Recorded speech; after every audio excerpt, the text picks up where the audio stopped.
তো আজ সারা দেশে যুদ্ধের মহড়া আছে, মকড্রিল চলবে জানি না। তো চলে এলাম আবারও নতুন একটা ভিডিও নিয়ে।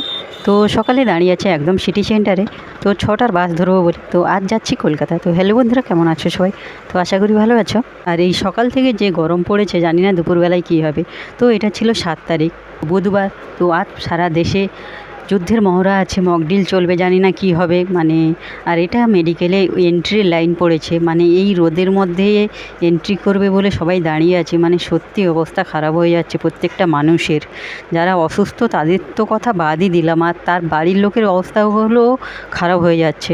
তো যাই হোক, আজকে আমি ভিডিও খুব একটা বেশি করতে পারিনি, কারণ এতটাই ব্যস্ত ছিলাম। আর এই রোদের মধ্যে ঘুরতে ঘুরতে এ বিল্ডিং থেকে ও বিল্ডিং, নিজেকেও খুব ক্লান্ত লাগছিল। তো যাই হোক, এখন দেখানো হয়ে গেছে। তো সব ওষুধ তো পাইনি, বেশ কিছু ওষুধ কিনতে হয়েছে বাইর থেকে। প্রায় 2390 টাকার ওষুধ কিনলাম বাইর থেকে। আর দুটো ডিপার্টমেন্টে দেখাবো বলে এসেছিলাম, কিন্তু একটা ডিপার্টমেন্টে দেখিয়ে বেরোতেই আমার 2:30-3টে বেজে যায়। তো আর একটা ডিপার্টমেন্টে ডাক্তারবাবু চলে গেছে। তো যাই হোক, এখন আর কি করব, তো বাড়ি যাচ্ছি, আবার পরে একবার আসতে হবে। তো আজ গরমটা একদম জোরদার পড়েছে।